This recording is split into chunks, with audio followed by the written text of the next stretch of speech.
আজ নিয়ে চলে এসেছি আজকে একটা নতুন পাঠ পর্ব। মানুষ জনম জনম ধরে খুঁজছে আমি কে, কোথা থেকেই বা এলাম, আর আমার শেষ গন্তব্য কোথায়।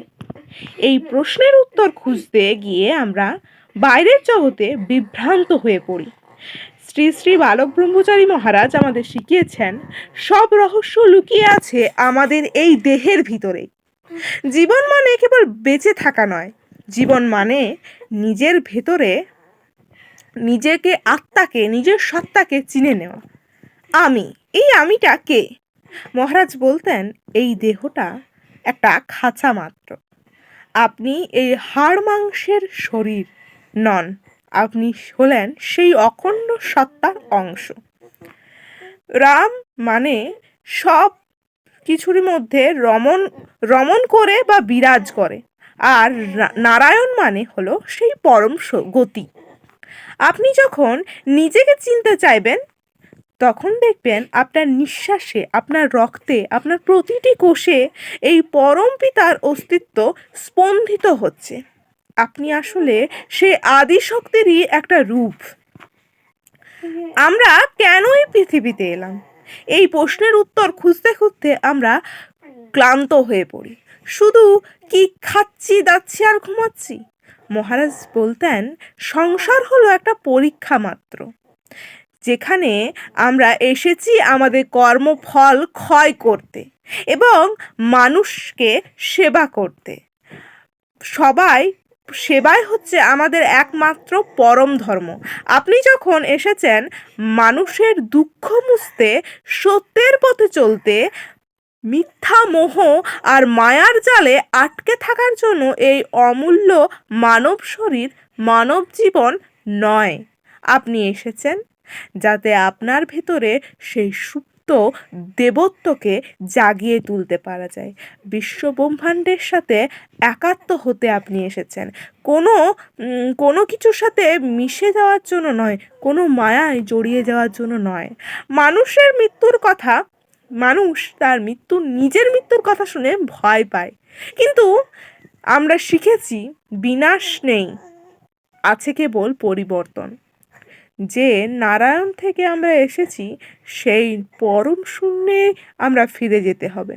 নদী যেমন সাগরে মিশে নিজের অস্তিত্ব হারায় না, বরং সাগরের সমান হয়ে যায়, আত্মাও ঠিক তেমনি পরমাত্মায় লীন হয়। ফিরতে হবে সেই আদি উৎসে, যেখানে কোনো অভাব নেই, কোনো দুঃখ নেই, কেবল আছে শান্তি আর আনন্দের খবর। তাই জীবনের এই রহস্য বুঝতে হলে বাইরের নয়, বরং নিজের ভেতরের দিকে তাকান। সত্যকে জানুন, কুসংস্কারকে বর্জন করুন এবং হৃদয়ে রাম ও নারায়ণ রাম ধারণ করুন।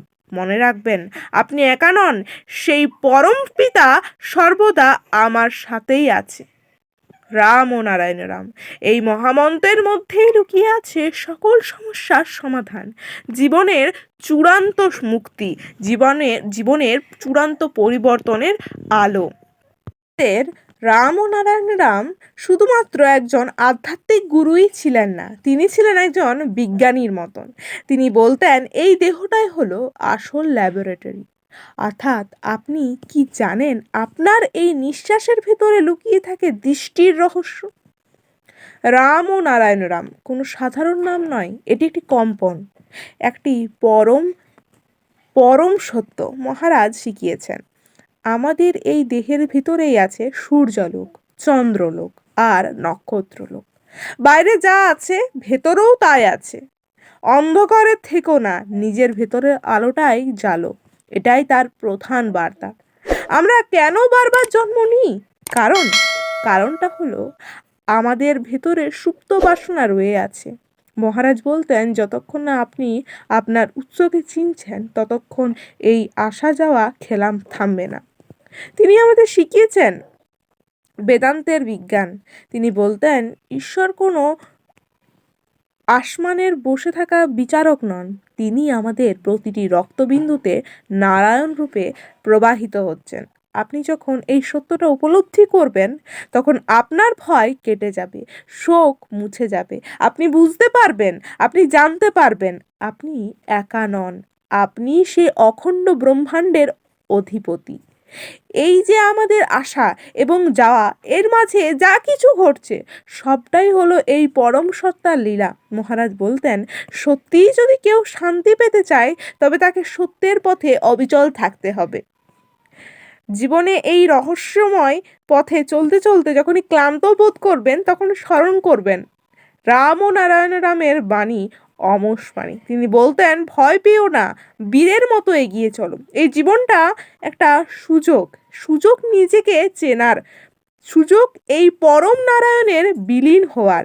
রাম ও নারায়ণ রামের তরি বেয়েই আমাদের একদিন পৌঁছে দিতে হবে সেই তীরে যেখানে কোনো অশান্তি নেই, আছে কেবল পরমানন্দ। আসুন আমরা সবাই সেই সত্য পথে অনুসরণ করে এগিয়ে চলি। মহারাজের চরণে প্রণাম জানিয়ে আমাদের অন্তরের অন্ধকারকে দূর করি। রাম ও নারায়ণ রাম। আজ পাঠ পর্ব এখানেই শেষ করছি। ভিডিওটি ভালো লাগলে অবশ্যই একটা লাইক করে পাশে থাকবেন এবং অমৃত কথা চ্যানেলটিকে সাবস্ক্রাইব করবেন। নমস্কার।